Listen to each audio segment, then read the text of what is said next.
रहमतुल्लाह ताला अलैह ने दिल्ली की जामा मस्जिद से फतवा सादिर फरमाया कि अंग्रेज़ हिंदुस्तान का दुश्मन है, इनसे क़िताल करना फ़र्ज़ है मुसलमानों को। इसी फतवे की बुनियाद पर ज़िंदगी भर की उम्र कैद की सज़ा में उनको अंडमान निकोबार भेजा गया। वहीं पर उनकी वफ़ात हुई। आज मज़ार भी उनका जज़ीरा अंडमान में है। मौलाना किफ़ायत अली काफ़ी रहमतुल्लाह ताला अलैह जो 1857 की ये जो गदर है, इसके बाद के उलमा अहले सुन्नत की बात मैं कर रहा हूँ। इन्होंने महसूस कर लिया उसी ज़माने में कि अंग्रेज़ ने फ़िरका पैदा कर दिया है। कुछ उलमा उसकी बोली बोल रहे हैं। जाहिर सी बात है, यहाँ कुछ उलमा जो मदरसा बना रहे थे उनको माहाना मुशाहरा मिल रहा है अंग्रेज़ हुकूमत से। अलीगढ़ को पाउंड आ रहे हैं इंग्लैंड से और दीगर उलमा को पाउंड आ रहे हैं, और यहाँ जो उलमा उनकी इन खुराफात को बयान कर रहे हैं उनको फांसी पर चढ़ाया जा रहा है। मौलाना किफ़ायत अली काफ़ी रहमतुल्लाह ताला अलैह जिनके आला हज़रत भी बड़ी इज्जत फरमाया करते थे, वही किफ़ायत अली काफ़ी जिन्होंने अपनी एक नात में कहा था, कोई गुल बाकी रहेगा न चमन रह जाएगा, पर रसूलुल्लाह का दीन हसन रह जाएगा। अतलसो कम ख्वाब के पोशाक पे नाज़ा न हो, इस तने बेजां पे खाकी कफन रह जाएगा। ये जो नात उन्होंने लिखी थी उस वक्त जब आपको फांसी के फंदे पर चढ़ाया जा रहा था। ये मौलाना किफ़ायत अली काफ़ी, फिर मौलाना इनायत अहमद काकोरवी रहमतुल्लाह ताला अलैह जिनको जेल की सलाखों के पीछे अंग्रेज़ों ने बंद किया, उस एक आलिम रब्बानी ने पत्थर की ठीकरी से दीवारों पर पूरी इल्मुस्सिगा किताब लिख दी थी, जो आज भी आलिम कोर्स की किताब में पढ़ाई जाती हैं। अजीज़ान गिरामी वक़ार, अगर अंग्रेज़ को उलमा से मोहब्बत थी और वो मदरसे की संगे बुनियाद में आ रहे थे, तो इन उलमा के साथ वो काला पानी की सज़ाएं और मौत और फांसी की सज़ाएं क्यों दे रहे थे? आप समझा करें। कुछ उलमा को वो शहीद कर रहे थे और कुछ उलमा को वो पैसों से पाल रहे थे। ये हालात बड़े दिगरगूं थे। उम्मत में तफर्रक़ा इख्तिलाफात आ चुके थे। अब ये वो ज़माना था, नेचरियत अपने पाँव फैला रही है, कादियानियत अपने पाँव फैला रही है, दहरियत अपने पांव फैला रही है, और एक तरफ गैर मुक़ल्लिदियत भी अपने पांव फैला रही है।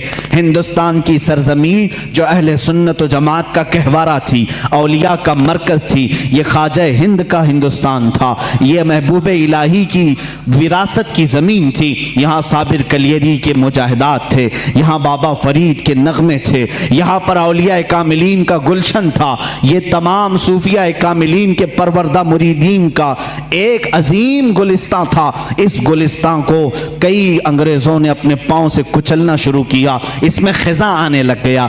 इस हसीन गुलदस्ते में, हिंदुस्तान के गुलदस्ते में फूल मुरझाने लगे। नेचरियत का गलबा आया है, वहाबियत का गलबा आया है, कादियानियत का फितना सर उभार रहा है, इल्हाद व बेदीनी का फितना सर उभार रहा है।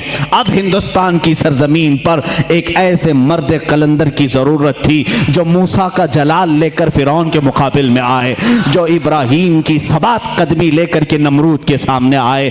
अब एक ऐसे मर्द कलंदर की जरूरत थी जो सिद्दीक की सदाकत अपने सीने में रखता हो, फारूक आजम की अदालत अपने सीने में रखता हो, उस्मान इब्ने अफ़्फ़ान के हिल्म व बुर्दबारी अपने सीने में रखता हो। हिंदुस्तान को अब ऐसे मर्द कलंदर की जरूरत थी जो हैदर कर्रार की शुजाअत भी रखता हो, गौसे आजम का नायब हो, ख्वाजा हिंद का वारिस हो।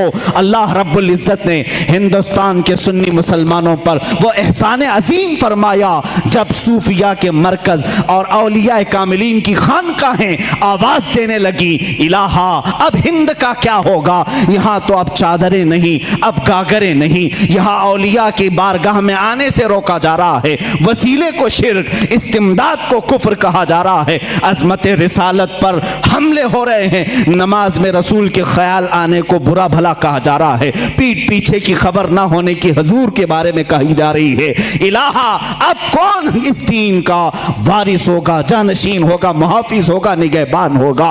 आवाज आई गैब से। अल्लाह रब्बुल इज्जत ने पूरे हिंदुस्तान के इस साए पर एक ऐसी अजीम सल्तनत को बेदार फरमाया जिस सल्तनत का کا نام ہم یوں کہتے ہیں، ملک سخن کی شاہی تم کو رضا مسلم، ملک سخن کی شاہی تم کو رضا مسلم، جس سمت آ گئے ہو سکے بٹھا دیے ہیں۔ اس عظیم ہستی کو اللہ تعالیٰ نے جلوہ فرمایا جس کو پوری دنیا سنیت، اعلیٰ حضرت، کنز الکرامت، جبل الاستقامت، دریائے نعمت، آقائے رحمت، کنز الکرامت، امام اہل سنت، امام احمد رضا خان فاضل بریلوی کے نام سے جانتی ہے۔ اسی لیے میں نے کہا احمد رضا کا تازہ گلستان ہے آج بھی، خورشید علم ان کا درخشاں ہے آج بھی، سب ان سے جلنے والوں کے گل ہو گئے چراغ، احمد رضا کی شمع فروزاں ہے آج بھی۔ عزیزان گرامی، اس امام اہل سنت فاضل بریلوی کی جس گھر میں ولادت باسعادت ہوئی وہ عام گھرانہ نہیں تھا، علمی گھرانہ تھا، بزرگوں کا گھرانہ تھا، تقوی و پرہیزگاری کے شعار رکھنے والوں کا گھرانہ تھا۔ اعلیٰ حضرت رضی اللہ تعالیٰ 10 شوال المکرم بریلی شریف میں سنیچر کے دن جب آپ کی ولادت ہوئی، ظہر کا وقت تھا، یہ اعلیٰ حضرت امام احمد رضا خان رحمۃ اللہ تعالیٰ علیہ مولانا نقی علی خان رحمۃ اللہ تعالیٰ علیہ کے گھر پیدا ہوتے ہیں۔ مولانا نقی علی خان اعلیٰ حضرت کے والد ماجد زبردست عالم دین، فقیہ کامل، ولی کامل تھے۔ آپ کے دادا مولانا رضا علی خان رحمۃ اللہ تعالیٰ علیہ قطب الوقت تھے۔ آپ کا سلسلہ نسب اعلیٰ حضرت رضی اللہ تعالیٰ عنہ کا افغانستان کے بڑھیج قبیلے کے پٹھانوں سے ملتا ہے۔ بعض محققین نے کہا ہے کہ صحابی رسول تک آپ کا نسب پہنچتا ہے، واللہ اعلم۔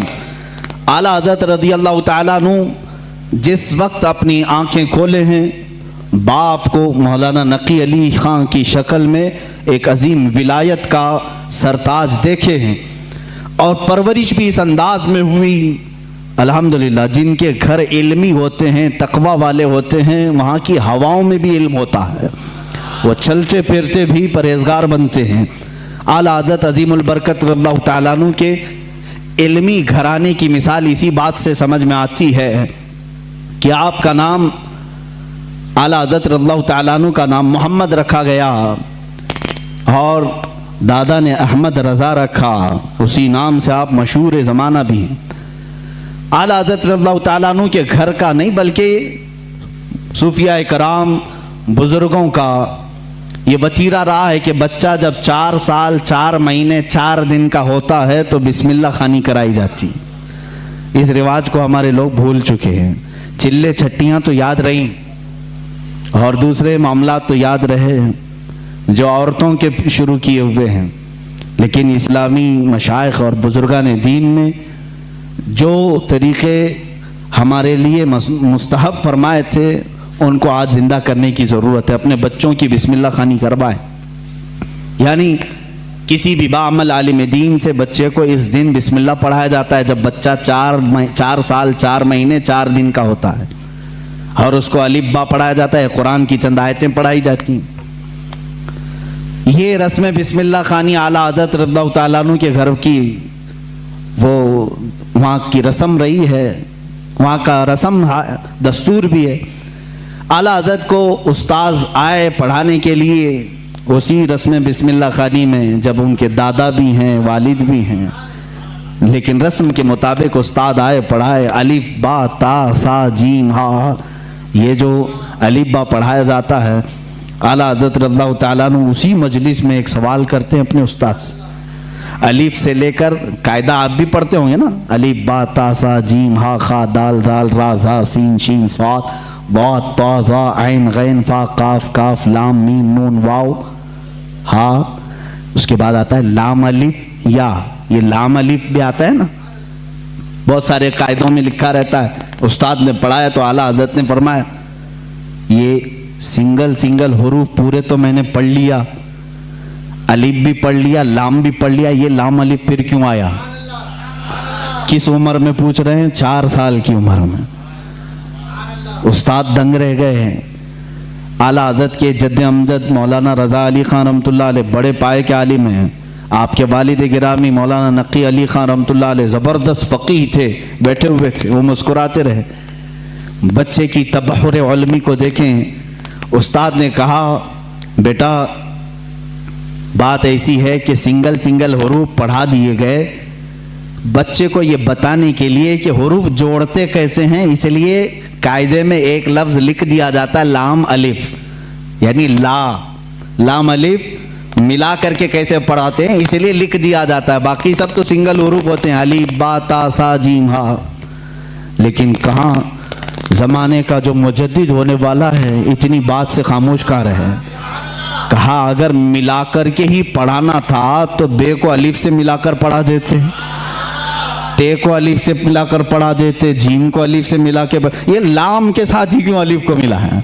अब जो उस्ताद आए थे वो तो खामोश हो गए, वो खामोश हो गए। इतने छोटे बच्चे ऐसा सवाल तो नहीं करते। मौलाना रजा अली खान रहमतुल्लाह ताला अलैह जो जद्दे अमजद थे, दादा थे, उन्होंने सीने से सर को लगाया, कहा बेटा उस्ताद जितना पढ़ाएं उतना पढ़ लो। कहा कि अब दादा ये बात मुझे बता दें, दिल तशफ़ी में आ जाए। मौलाना रजा अली खान रहमतुल्लाह अलैह बर वक्त फरमाते हैं बात ये है लाम को अलिफ से क्यों मिलाया, दूसरे हरूफ से क्यों नहीं मिलाया, इसलिए कि ये दोनों हरूफ में मुशाबहत बहुत ज़्यादा है, ये दोनों मिलते जुलते हैं। किस बात में, सूरत के एतबार से भी सीरत के एतबार से भी। कहा वो कैसे, कहा लिखने में अलिफ भी लंबा होता है और लाम भी लंबा होता है, ये सूरत में दोनों लंबे हैं। और दूसरी बात, लाम को अगर आप लिखेंगे हिज्जे करके अगर आप पढ़ेंगे, लाम अलिफ मीम लिखना पड़ेगा, लाम यानी लाम को अगर वर्ड्स में लिखा जाए, हरूफ में लिखा जाए तो कैसे लिखेंगे, लाम अलिफ मीम। और जब अलिफ को लिखेंगे तो वहां पर भी 3 हर्फ लिखने पड़ेंगे वर्ड्स में, इन वर्ड्स लिखें, अलिफ लाम फा, अलिफ हो गया, अलिफ लाम फा अलिफ। और लाम जब लिखेंगे तो लाम अलिफ मीम। जद्दे अमजद ने कहा दोनों में सूरतन मुशाबहत तो लंबाई की है, सीरत में मुशाबह ऐसे है कि लाम के बीच में अलिफ आता है और अलिफ के बीच में लाम आता है, इसलिए ये दोनों का गहरा ताल्लुक है, इसलिए मिलाकर लिखा गया। आला हज़रत खामोश हुए। अब अंदाज़ा करें 4 साल की उम्र में जिनका इल्म का मामला ऐसा हो तो जाहिर सी बात है वो घराना इल्मी होगा, तभी तो बच्चे ऐसे होंगे। यही बात है कि 6 साल की उम्र में आला हज़रत रज़ियल्लाहु ताला अन्हु, सिर्फ 6 साल की उम्र में, 6 साल की उम्र में 12वीं शरीफ आई मीलाद मुबारका रसूल करीम सल्लल्लाहु ताला अलैहि वसल्लम की अज़मत पर। घर में जब महफिल मुनाकिद हुई, आपके वालिद गिरामी के शागिर्द और मुरीदीन जमा हुए, तो 6 साल की उम्र में आला हज़रत ने 2.5 घंटे अज़मत रिसालत पर बयान फरमाया। यहाँ अच्छे अच्छे मुकर्रिरीन के पसीने छूट जाते हैं अगर पॉइंट टू पॉइंट बात की जाए, वरना लफाजी करना इधर उधर की हाँकने में तो 6 घंटे भी चले जाएंगे। इल्म की बात पॉइंट टू पॉइंट करना ये दिक्कत का मामला है। 6 साल की उम्र में जो अपने नबी कौनैन सल्लल्लाहु ताला अलैहि वसल्लम की ज़ात पर, आपकी सीरत पर 2.5 घंटे खिताब कर रहे हैं, वही आला हज़रत फाजिल बरेलवी रज़ियल्लाहु ताला अब किताबों की तालीम शुरू करते हैं, आलिम कोर्स। वही 6 साल की उम्र में अपने वालिद गिरामी से पढ़ा, मिर्ज़ा अब्दुल कादिर बेग साहब और कुछ उलमा थे जिनका तज़किरा आया है आला हज़रत के असातिज़ा में। ज़्यादा से ज़्यादा किताबें आप अपने वालिद गिरामी से पढ़ते हैं। अब अपने वालिद गिरामी से पढ़ने का ज़माना है। सिर्फ 8 साल की उम्र है आपकी, 8 साल की उम्र में इल्म नहव की मशहूर किताब हिदायतुन नहव है, वो पूरी अपने वालिद से पढ़ी और उसकी शरह भी लिख दी उर्दू में, अरबी में, उसकी गाइड लिखा 8 साल की उम्र में। और जब 13 साल 10 महीने, गालिबन 13 साल 10 महीने के हो गए, आप आलिम भी हो गए और मुफ्ती भी हो गए। और उसी दिन सबसे पहला फतवा आपने दिया रज़ाअत के मसले पर। सवाल आया था, आपके वालिद गिरामी ने मसनद पर बिठाया और कहा बेटा अहमद रज़ा लिखो इसका जवाब। आपकी उम्र 14 साल के करीब थी, 13 साल 10 महीने के आसपास। उस वक्त आपने सबसे पहला फतवा लिखा। मियाँ फतवा पूछने वालों की उम्र यहाँ 60 साल की हो जाती है, लिखने वालों की बात तो छोड़े। وہ 13 سال 10 مہینے کی عمر میں پہلا فتویٰ صادر فرماتے ہیں، اس میں دلائل بھی ہیں، قرآنی آیات، احادیث رسول۔ والد گرامی نے دیکھ کر کے ماتھے کا بوسہ لیا اور کہا آج سے تم مسند افتاء پر بٹھائے جاتے ہو۔ 13 سال 10 مہینے کی عمر سے لے کر جب تک آپ کی وفات نہ ہوئی اس وقت تک آپ نے فتویٰ نویسی فرمائی۔ تقریباً 6,000 سے زیادہ فتوے آپ نے ارسال فرمائے۔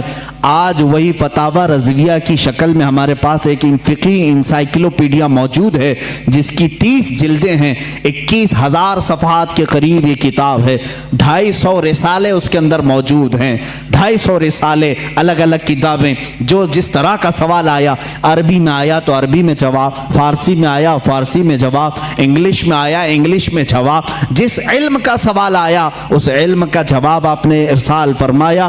یہ تقریباً فتاوی رضویہ آج جو چھپی ہوئی ہے 30 جلدوں میں ہے، 30 بڑے بڑے ویلیومز ہیں۔ اسی لیے بہت مشہور خاندان مارہرہ مطہرہ کے اعلیٰ حضرت رضی اللہ تعالیٰ عنہ کے پیر خانے کے صاحب سجادہ کے برادر اصغر فرماتے ہیں اعلیٰ حضرت کی شان میں مینار قصر رضا تو بلند کافی ہے۔ یہ سید اشرف مارہروی صاحب قبلہ ادام اللہ اقبال وہ ابھی آیات ہیں، انہوں نے یہی فرمایا اور حق فرمایا کہ مینار قصر رضا تو بلند کافی ہے، تم اس کے پہلے ہی زینے پہ چڑھ کے دکھلا دو۔ ارے میاں فتاوی رضویہ تو ایک کرامت ہے، فتاوی رضویہ تو ایک کرامت ہے، ذرا ہدایت بخشش ہی پڑھ کے دکھلا دو۔ اعلیٰ حضرت کی لکھی ہوئی نعتوں کی جو کتاب ہے ہدایت بخشش، اسی میں بہت سارے لوگ بھٹک جاتے ہیں، پڑھ نہیں پاتے۔ فتاوی رضویہ تو علوم کا ایک سمندر ہے۔